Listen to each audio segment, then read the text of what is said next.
கெஞ்சுவதில்லை, பிறப்பார் அவர்சைக்கு எடுக்கும் வஞ்சுவதில்லை, மொழியையும் நாட்டையும் ஆளாமல் துஞ்சுவதில்லை. எனவே தமிழர் தோல் எழுந்தால் எஞ்சுவதில்லை, உலகில் எவரும் எதிர்த்து நின்றேன். அனைவருக்கும் வணக்கம். என் பெயர் பகத்ஸ்ரீ. நான் சத்தியமங்கலம் அரசு மாதிரி மேல்நிலைப் பள்ளியில் 9ஆம் வகுப்பு பயின்று வருகிறேன். இன்று PKR பெண்கள் கலை மற்றும் அறிவியல் கல்லூரி சிப்பிகள் 25 இளைஞர்கள் கலை திருவிழா பேச்சு போட்டியில் எனக்கு கொடுக்கப்பட்டுள்ள தலைப்பு நவீன யுகத்தில் குடும்ப விழுமியங்கள். கடந்த கால சமூக அமைப்பு மிகப்பெரிய வன்முறை அமைப்பாக அதன் குடும்பமும் விழுமியங்களும் இருந்தது. ஆண்களின் ஆணைகளும் கட்டளைகளும் சட்டமாகவே இருந்து வந்தது.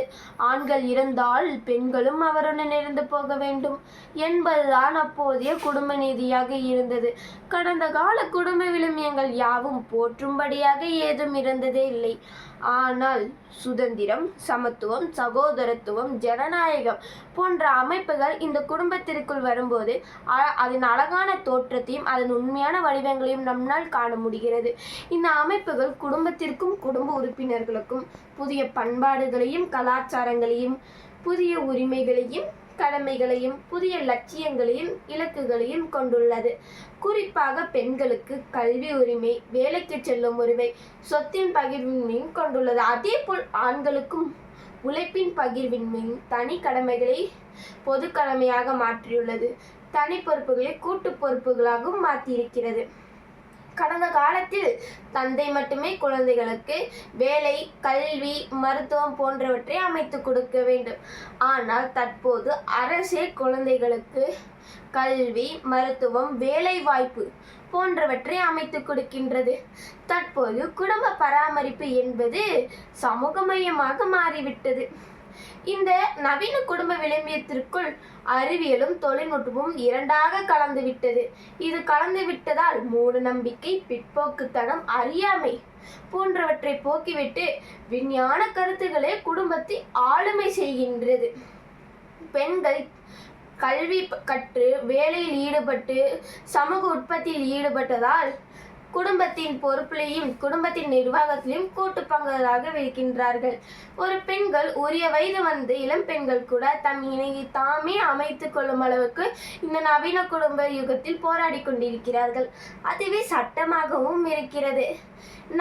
இந்த குடும்ப விழுமியங்கள் அனைவரும் ஜனநாயகம் என சந்தோஷ கடலில் நீந்திக் கொண்டிருக்கிறார்கள். நாம் தினமும் நம் குடும்பத்திற்கும் நம் குடும்ப உறுப்பினர்களுக்கும் 100 முறை நன்றி கூறிக்கொள்வதும் 100 முறை தவறுக்கு மன்னிப்பு கேட்டுக்கொள்வதும் 100 முறை மற்றவர் செய்ய அறியா தவறுக்கு மன்னிப்பு கொடுத்து கொண்டிருக்கிறது.